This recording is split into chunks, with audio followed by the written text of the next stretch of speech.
Hello दोस्तों, स्वागत है आप सबका एक बार फिर हमारे चैनल पर। बात करेंगे इस वीडियो में कर्मचारियों से जुड़े हुए अपडेट्स व जानकारी की बात करेंगे। आम जन से जुड़े हुए अपडेट्स की भी बात करें तो भारत का राजपत्र यानी the gazette notification of India जारी हो चुका है जनगणना को लेकर। तो कर्मचारियों की जनगणना में ड्यूटी आने वाली है और जनगणना का जो भी टाइम फ्रेम है वो जारी हो चुका है। तो दिखाते हैं आपको बड़ी अपडेट इस वक्त की। तो भारत का राजपत्र the gazette notification of India, जिसमें भारत के महारजिस्ट्रार कार्यालय द्वारा अधिसूचना गृह मंत्रालय द्वारा जारी की गई है 7 जनवरी 2026 का ये ऑर्डर, जिसमें केंद्र सरकार ने जनगणना 1990 के नियम के तहत, जनगणना अधिनियम के तहत जो भी है शक्तियों का प्रयोग करते हुए भारत के जो भी संघ शासित प्रदेश है वह राज्य है सभी जगह पर जनगणना होगी। इसी को लेकर मुख्य बातें कही गई है इस ऑर्डर में। तो 7 जनवरी 2020 को उन बातों के जो अधिकांशतः अधिक्रमण करते हुए इसमें जो बात कही गई है वो कहा गया है कि यह घोषणा करती है कि भारत की जनगणना 2027 से संबंधित मकान सूचीकरण का कार्य यानी मकान सूचीकरण किया जाएगा, वो कार्य रहेगा। इसमें जो नोटिफिकेशन अधिसूचना जारी हुई है उसके अकॉर्डिंग 1 अप्रैल 2026 से यह कार्य शुरू हो जाएगा और 30 सितंबर 2026 तक चलेगा।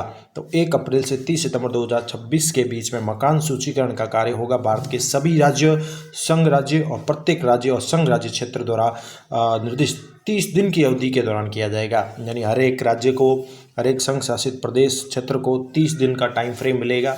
वहाँ पर 30 दिन के अंदर ये कार्य होगा। यानी टोटल जो टाइम फ्रेम रहेगा वो 1 अप्रैल से रहेगा, 1 अप्रैल 2026 से 30 सितंबर 2026 के बीच पूरे इंडिया में जनगणना का कार्य रहेगा, मकान सूचीकरण का कार्य रहेगा।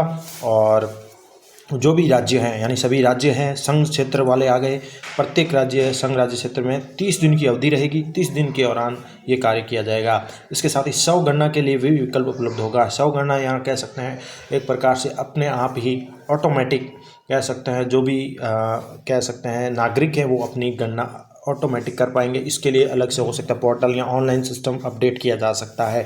जो ये होगा कि जो कि 30 दिन की घर घर जाकर मकान सूचीकरण का कार्य आरंभ होने से ठीक पहले 15 दिन की समयावधि में संचालित किया जाएगा। यानी जैसे ही 1 अप्रैल से ये कार्य शुरू होगा या जो भी आपके राज्य में टाइम फ्रेम आएगा, जब आपकी जनगणना शुरू हो जाएगी आपके राज्य में, स्टेट में, तो वहाँ 30 दिन का जो ये कार्य रहेगा उसमें 30 दिन से पहले 15 दिन में ही वो स्व गणना का भी विकल्प मिलेगा नागरिकों को, वो स्व गणना भी कर पाएंगे। तो इस प्रकार से ये बड़ी अपडेट है कि 1 अप्रैल से 30 सितंबर तक कार्य चलेगा और इसमें 30 दिन की अवधि दी जाएगी प्रत्येक राज्य के लिए, जिसमें मकान सूचीकरण का कार्य होगा। और साथ ही 15 दिन पहले जो है स्व गणना के लिए भी नागरिकों को विकल्प मिलेगा, वो स्व गणना कर पाएंगे।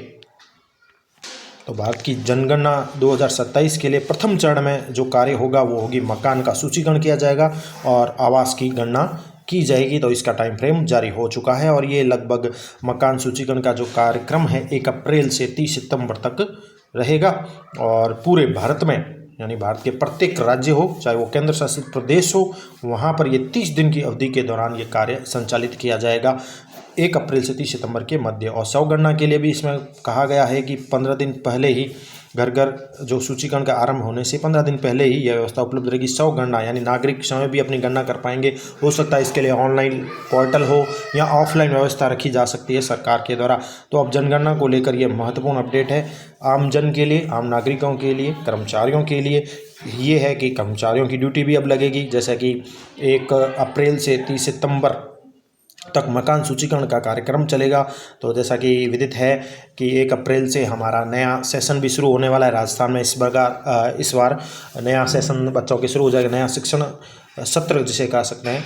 और साथ ही जो छुट्टियों तक ये कार्य एक महीना अप्रैल से लगभग मई तक ये कार्य चलेगा। तो यहाँ सितंबर तक के बीच में कभी भी हमारा जब नंबर आएगा, राजस्थान के कर्मचारियों की बात करें तो 1 अप्रैल से 30 सितंबर के मध्य जो भी टाइम फ्रेम हमारे सूटेबल होगा, जो सरकार आगे आदेश देगी उसके अकॉर्डिंग हमें मकान सूचीकरण का कार्य करना होगा, जिसमें आवास की गणना, मकान सूचीकरण का कार्य किया जाएगा। तो कर्मचारियों की ड्यूटियाँ भी आएगी इसमें। तो ये बड़ी अपडेट है सभी के लिए जनगणना को लेकर। धन्यवाद।